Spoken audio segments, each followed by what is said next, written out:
तो मैंने आपसे कहा कि ये लोकतंत्र का आखिरी चुनाव है। इसके बाद तो जिस तरीके से आजादी के लिए लड़ाई लड़ी गई थी, उसी तरह की हमें और आपको क्रांति करनी पड़ेगी। मैं तो अपने नौजवानों से अपील करूंगा कि जहां किसान इतने साल बैठे रहे, तब सरकार झुकी। कम से कम 3 दिन लोकतंत्र के अखंड प्रहरी बनकर के ईवीएम्स को बचाएं और चुनाव को बचाएं।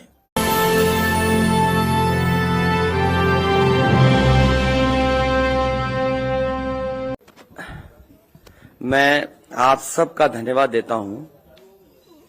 अचानक आपको बुलाना पड़ गया और ये जानकारी हमारे लोगों को भी नहीं थी कि इस तरह की बात होगी। हालांकि ये सूचना मिल रही थी कि लखनऊ से जो मुख्यमंत्री, उनके सबसे बड़े अधिकारी हैं और प्रमुख सचिव का जगह जगह फोन जा रहा है कि जहां भारतीय जनता पार्टी हारे वहां पर काउंटिंग स्लो करिए। मुख्यमंत्री के प्रमुख सचिव डीएम्स को फोन कर रहे हैं कि जहां बीजेपी हारे वहां पर काउंटिंग स्लो होनी चाहिए। और यही नहीं, अगर हम पिछला चुनाव देखें तो जो भारतीय जनता पार्टी की हार हुई है, 47 सीटें ऐसी हैं जो 5000 के अंदर कम वोट में हुई हैं।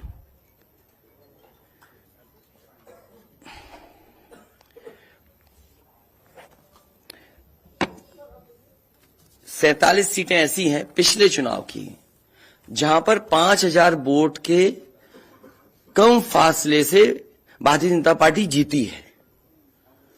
और जो आज देखने को मिला है बनारस में कि जहां ईवीएम्स ले जाई जा रही थी, एक ट्रक पकड़ा गया, 2 ट्रक लेकर के भाग गए।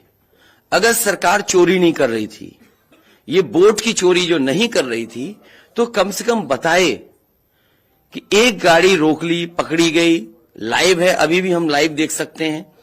2 गाड़ियां क्यों भागी? अगर कोई चोरी नहीं थी, प्रशासन ने, सिक्योरिटी ने इतना इंतजाम क्यों नहीं किया? इतनी फोर्स है, अभी इलेक्शन की फोर्स गई नहीं है यूपी से, तो आखिरकार अधिकारी क्यों नहीं कर रहे थे? क्या वजह है कि बिना सिक्योरिटी, बिना इतने इंतजाम के ईवीएम्स जा रही हैं?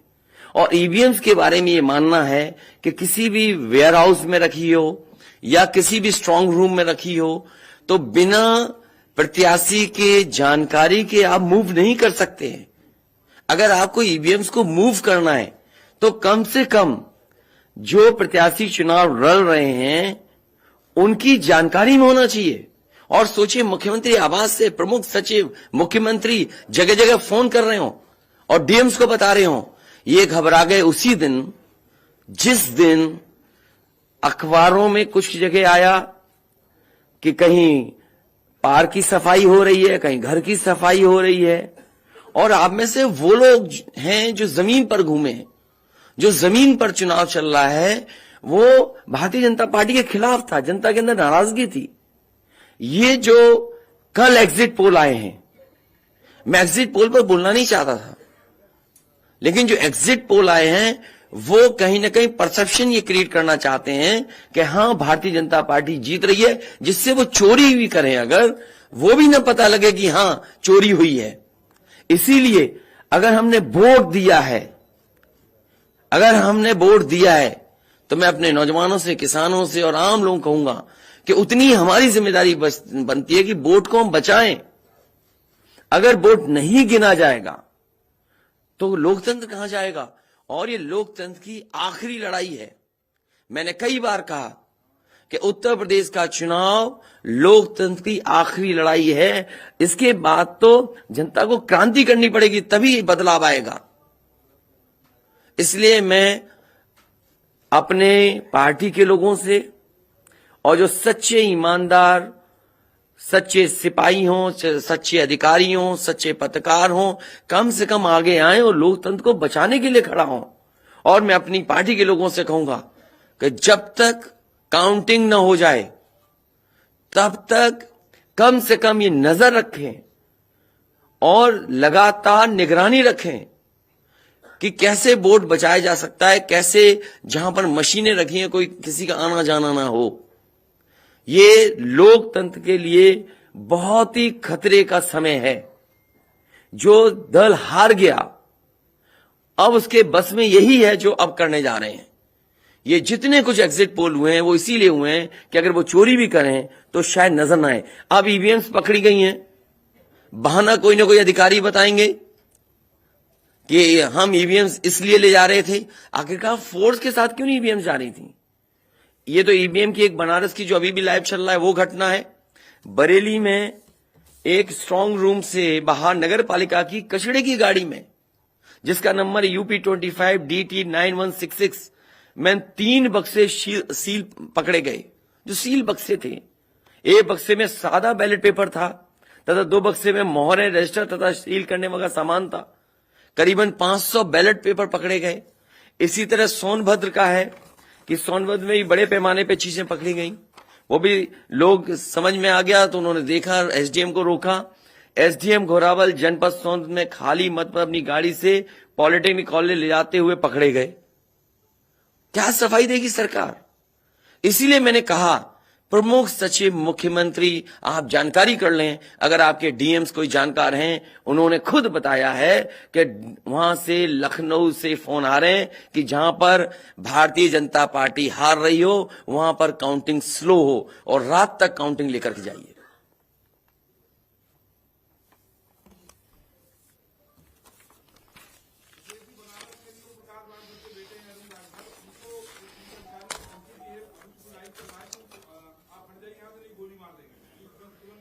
तो मैंने आपसे कहा कि ये लोकतंत्र का आखिरी चुनाव है। इसके बाद तो जिस तरीके से आजादी के लिए लड़ाई लड़ी गई थी, उसी तरह की हमें और आपको क्रांति करनी पड़ेगी। मैं तो अपने नौजवानों से अपील करूंगा कि जहां किसान इतने साल बैठे रहे, तब सरकार झुकी।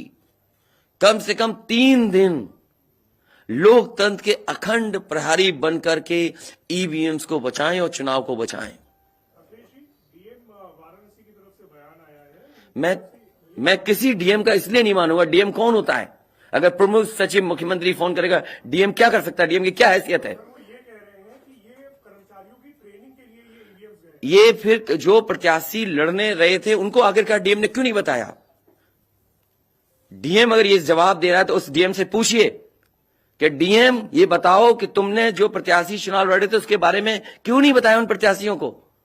ये डीएम आखिरकार किसके नीचे काम कर रहे हैं?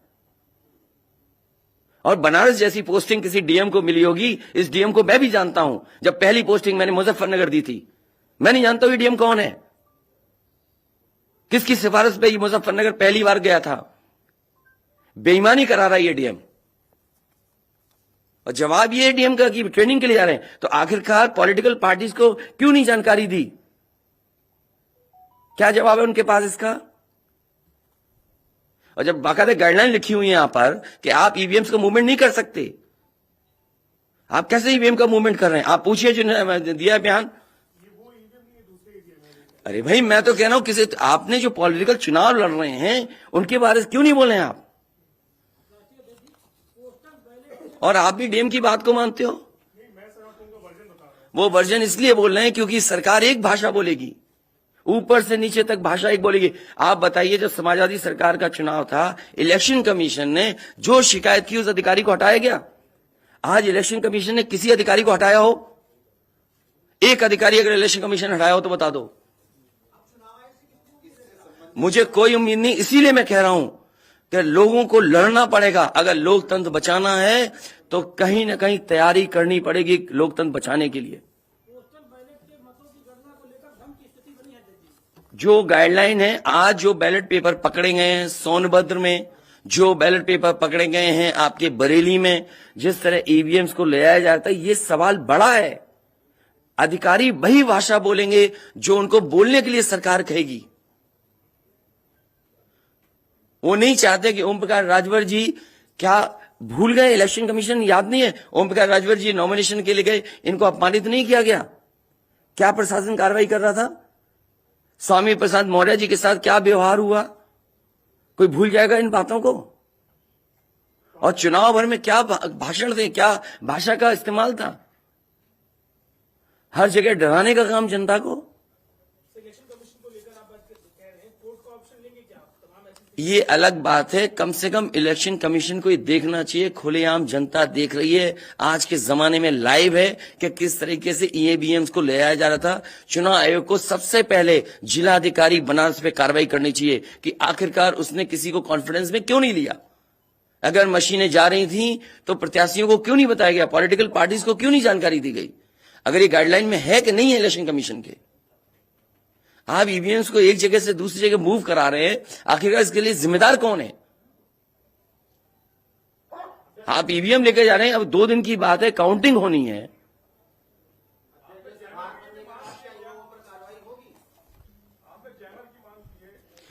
जैमर इसलिए कि कई लोग आशंका इस बात की व्यक्त कर रहे हैं कि हो सकता है कि टेक्नोलॉजी ऐसी हो जहां पर मैनिपुलेशन किया जा सके, इसलिए कहीं ना कहीं देखा जाना चाहिए इस बिंदु को भी।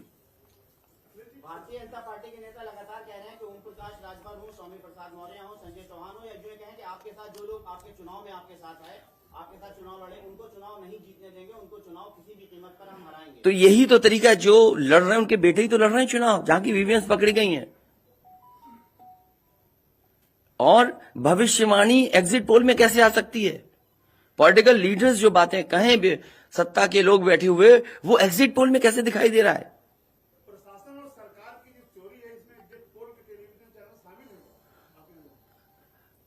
है। आपको ये देखना चाहिए जो एग्जिट पोल कर रहे हैं क्या मुनाफे के लिए कर रहे थे, जो कंपनियां बड़ी बड़ी सर्वे का पैसा कौन दे रहा उनको, और जो डेटा दिया है चैनलों को फ्री दिया गया है कि उपहार में दिया गया है, वो अलग बिंदु है। कोई इतनी बड़ी एक्सरसाइज कर रहा है, उसका फाइनेंशियल बर्डन कौन उठा रहा है।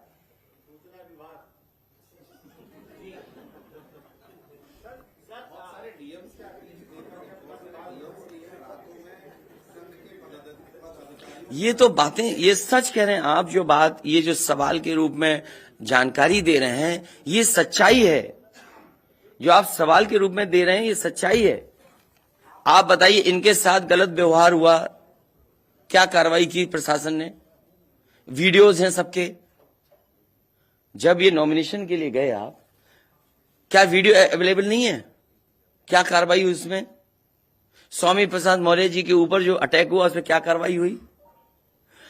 मेरे क्षेत्र में जो प्रत्याशी चुनाव लड़ने आया तो उसने अपने आप अपनी गाड़ी तोड़ी, अपने आप गाड़ी तोड़ी खुद की, और आरोप लगाए समाजवादियों पर।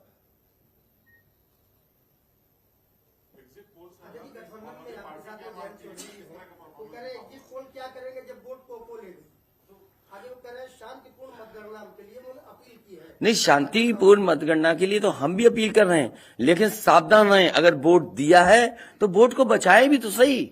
अगर ईवीएम्स खुली सड़क पे इस तरह जाएंगी, आप क्या उम्मीद करोगे। आपके बैलेट पेपर पकड़े जा रहे हैं। आपके लखनऊ में ही एक गाड़ी पकड़ी गई थी, उसके अंदर क्या क्या था। वो कहते वो तो हर गाड़ी में टूल बॉक्स होता है, तो टूल बॉक्स में इतना बड़ा हथौड़ा थोड़ी होता है कि आप ताला तोड़ दो। वोट बचाने के लिए कहीं ना कहीं हमें एक अखंड प्रहरी की तरह काम करना पड़ेगा।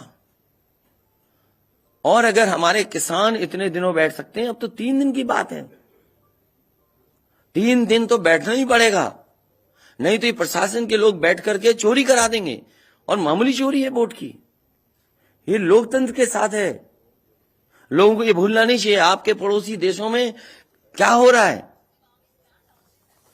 इसलिए मैं ये भी गाइडलाइन पढ़ना चाहता हूं कि जो ईवीएम के मूवमेंट के लिए जो मुझे जानकारी मिली है, वो मैं आपसे पढ़ना चाहता हूं कि all polled EVMs and all reserve EVMs after the poll shall be under cover of arm police at all times.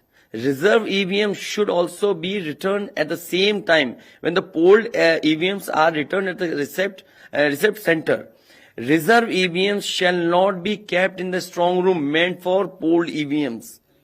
They shall be kept in another strong room meant for keeping reserve EVMs.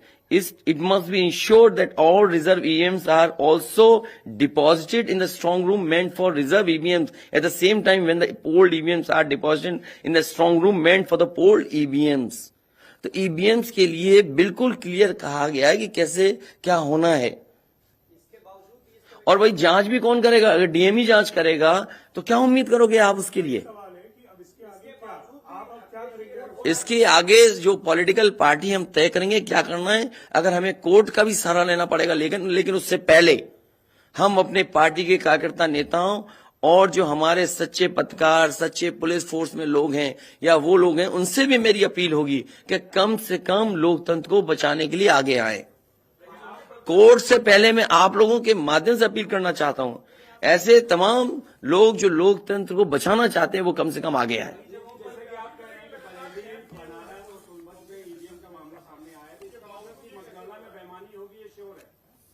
आपने पंचायतों का चुनाव देखा था. Bharatiya Janata party ने खुलेआम vote को लूटा. जनता को याद है महिलाओं के जो कपड़े फाड़े गए, छीने गए. महाभारत के अलावा अगर किसी ने किया तो वो भारतीय जनता पार्टी ने करके दिखाया. क्या कार्रवाई की गई उस समय बताइए? इलेक्शन जो आपका स्टेट इलेक्शन कमीशन है, शिकायतें हुई, क्या कार्रवाई हुई उनके ऊपर? क्या कार्रवाई हुई पुलिस के ऊपर? क्या कार्रवाई हुई उन लोगों ने जिन्होंने वोट को छीना? इसलिए मैं अपील करता हूं आपके माध्यम से, जो सच्चे पत्रकार हैं, सच्चे अधिकारी, पुलिस फोर्स, लोकतंत्र को बचाने के लोग सामने आए, जिससे लोकतंत्र बचाया जा सके. माननीय मुख्यमंत्री जी, ये जो घटनाएं हो रही हैं, हताशा और निराशा की जो है वो पराकाष्ठा है. क्या ऐसा कुछ होगा? क्या मैं नौजवानों से विशेष अपील करूंगा, और इसलिए अपील करूंगा, मैंने वो तस्वीरें देखी कि नौजवान वोट डालने के लिए लोकतंत्र में कैसे निकल पड़ा. अगर उसने वोट डाला है तो कम से कम वो वोट बचाए. अपना कैसे वोट बचाएगा? गिनने से कैसे गिनती में लाएगा? और ये कोई ये मामूली घटना नहीं है. जो लोग लोकतंत्र पर भरोसा करते हैं उनके अंदर आक्रोश होगा. ऐसा नहीं है कि गुस्सा नहीं होगा उनके अंदर. इसीलिए मैंने कहा कि 5,000 के अंतर में सीटें जो जीती गई थी भारतीय जनता पार्टी की, वो 47 हैं. और मैंने इसीलिए कहा कि प्रमुख सचिव मुख्यमंत्री जिलाधिकारियों को फोन कर रहे हैं कि काउंटिंग स्लो की जाए. और बैलेट के लिए हम लोगों ने अपने प्रत्याशियों को और जो एजेंट्स हैं हमारे इलेक्शन एजेंट, उनको समझाया है कि बैलेट को किस तरीके से काउंट करना है, कैसे रखे जाएं, उन सब को समझाने का काम किया. और आप में से जो लोग बनारस गए होंगे वो जानते होंगे कि बनारस साउथ समाजवादी पार्टी जीत रही है, अयोध्या समाजवादी पार्टी जीत रही है. ये घबराहट है बीजेपी को. पवन पांडे जीत रहा है, ये घबराहट है. किशन दीक्षित जीत रहा है, ये घबराहट है बीजेपी को. नहीं, वो अलग बात है, पान भी खाया. और भाषा नहीं देखी आपने? क्या प्रवक्ता की बात करते? कौन है ये चीज प्रवक्ता? कोई प्रवक्ता की बात नहीं करेंगे. क्या प्रवक्ता उठा लाए आप किसी गली मोहल्ले से? क्या प्रवक्ताओं की बात करते हैं आप? इतने सीनियर जर्नलिस्ट बनते हो आप अपने आप को. ये मामला सीरियस है. क्या प्रवक्ता बताएगा? इलेक्शन कमीशन क्यों नहीं बता रहा? ये खुलेआम ईवीएम्स घूम रही हैं. कोई आश्वासन नहीं दिया. हो सकता है हमारी प्रेस के पास शायद कुछ जागे. ये यूपी के हैं सब, और कहां के हैं इलेक्शन कमीशन के लोग? रिटर्निंग ऑफिसर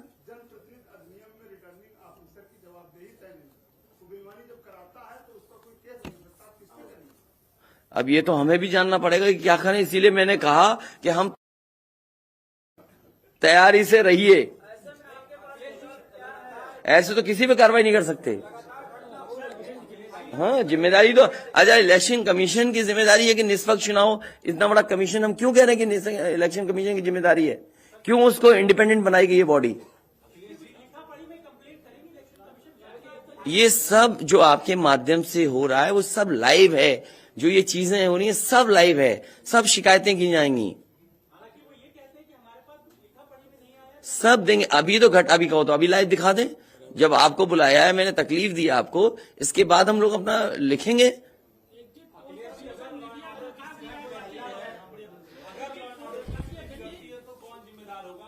इलेक्शन कमीशन जिम्मेदार है इसके लिए। ईवीएम्स खुलेआम जा रही हैं, बैलेट पेपर कूड़े के डब्बे में पकड़े जा रहे हैं, गाड़ी का नंबर हम बता रहे हैं आपको, एसडीएम लेकर के जा रहा है। और मैं तो कहूंगा कि चुनाव हमारे जितने भी समाजवादी लोग हैं कानून व्यवस्था को मानते हुए शांतिपूर्ण रहें, लेकिन जिम्मेदारी सरकार की भी तो है। ये जिम्मेदारी इलेक्शन कमीशन की नहीं है, सरकार की नहीं है। आप अगर पूरी सुरक्षा के साथ उन ईवीएम्स को ले जाते, जो प्रत्याशी चुनाव लड़ रहे हैं उनकी जानकारी में लेकर के जाते हैं, तो किसको आपत्ति थी? ये तो पकड़ी गई हैं।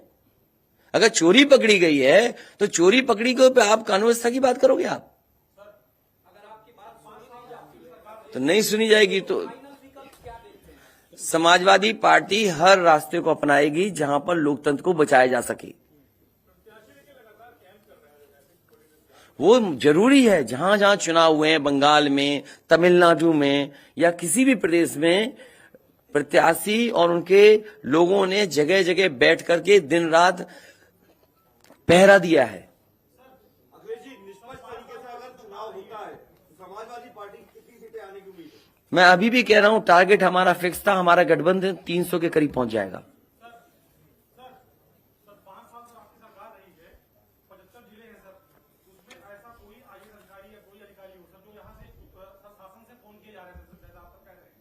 मुझे तो अधिकारी नहीं बताया ना। नहीं, मैंने नाम लिया प्रमुख सचिव मुख्यमंत्री का, जिससे मुझे जानकारी मिली, उसका नाम कोई नहीं बता सकता। हाँ, मुझे इलेक्शन कमीशन अगर कहेगा तो मैं नाम बताऊंगा। अरे हम सरकार चलाएंगे, हमें हमारे इतने भी अधिकारी नहीं होंगे? क्यों नाम बताएं चाहने वालों का? अरे तुम में चाहने वाले बैठे, किसी का नाम ले लूंगा मैं? तुम्हारे ही लोग अलग से मुझे मैसेज करते हैं, नाम ले दूं? अब तुम नहीं, वो हमारे दुश्मन हो तो हम क्या करें तुम्हारा? अरे बहुत सारे हैं जो हमें पर्सनल मैसेज भेजते हैं, तो क्यों नाम उनके ले दूं मैं? क्या चीज? अरे नए हो पत्रकार यार, बहुत सीनियर नहीं हो तुम। अपना परिचय दे दो, सब जान जाए आपको। जाने कौन सा ये एनबी है।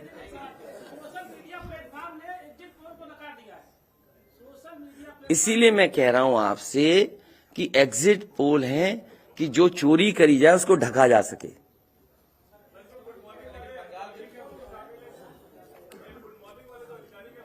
नहीं, अगर ओम प्रकाश राजभर जी से पूछना चाहो तो उनसे ही पूछ लो, केवल ईवीएम पर, क्योंकि इनकी विधानसभा का मामला है, इनकी विधानसभा का इशू है। देखिए, जैसा कि अभी हमारे एक साथी ने कहा कि माननीय अखिलेश यादव जी के साथ जो लोग हैं, चाहे संजय चौहान जी हो, चाहे ओम प्रकाश राजभर हो, चाहे स्वामी प्रसाद मौर्य हो, हम उनको जीतने नहीं देंगे। आप ही की तरफ से आया ना बात? आप ही नहीं, ये पूरे प्रदेश में गूंज रही है बात।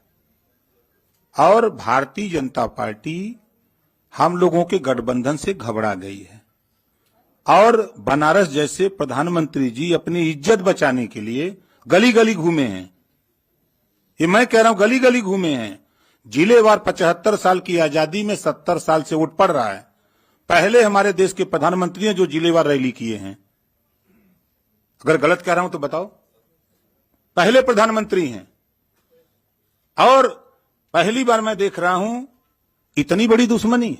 मैं उसी दिन कहा था जिस दिन नामांकन के समय जिलाधिकारी और वहां के कमिश्नर की मिली भगत से जब 3 लोगों की एंट्री है नॉमिनेशन कक्ष में, तो सैकड़ों गुंडे वहां कैसे पहुंच गए? पहले